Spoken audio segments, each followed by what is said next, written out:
Dr. Laub, I know you have done quite a bit of research and testing to find out just how safe humic acid is. Could you tell us a little about your toxicity studies regarding humic acid?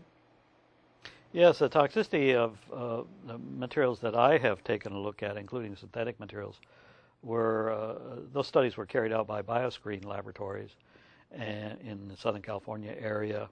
What we did in that case was live animal studies with Swiss Webster mice. We tested dose levels up to essentially 1,000 milligrams per kilogram body weight. None of the mice died. None of the mice had any adverse effects, even at the maximum dose that we were able to inject into the mouse.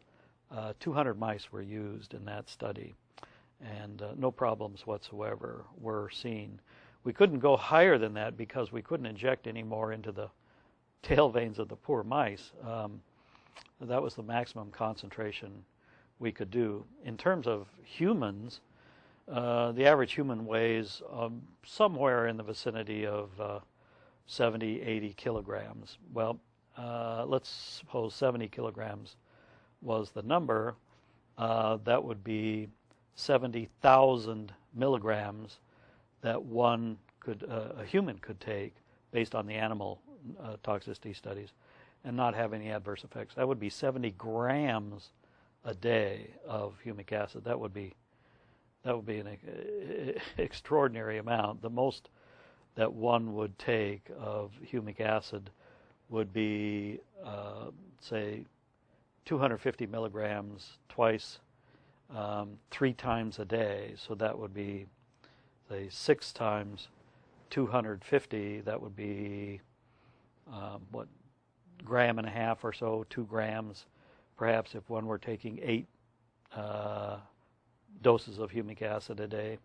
So we're looking at 70 grams certainly being safe as tested by mice, and the maximum dose for even therapeutic use, even in the instance of severe illness, would only be 2 grams a day. So there's quite a built-in safety factor there. And as I said, we're not sure that 70 milligrams per kilogram body weight is in fact 1,000 milligrams per kilogram body weight is the upper limit because we weren't able to actually cause death in mice at that level. We couldn't inject any more than that into the mouse. In the literature, there are a number of other studies of toxicity of humic acid that cover other species. Dogs, rabbits, other types of mice, and of course human beings have been taking humic acid for tens, if not hundreds of years on a routine basis. And again, to the best of my knowledge, there have never been any reports of death or serious illness caused by humic acid itself. What has happened in some countries of the world, particularly Bangladesh, one that comes to mind, some places in Asia, where there are high concentrations of arsenic, of all things, in water, local waters, and that's not an uncommon situation throughout the world.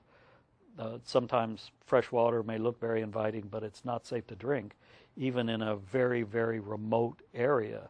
There are local deposits of minerals which are harmful, and in some cases, one of those minerals happens to be arsenic. Humic acid chemically is a very good chelating agent. That is to say, it binds to metals readily. Arsenic is one of those metals. And so there are problems occasionally found in regions of high arsenic concentration in the water, where people will eat food grown in the soil, kind of thing, drink the water itself, and will develop arsenic poisoning.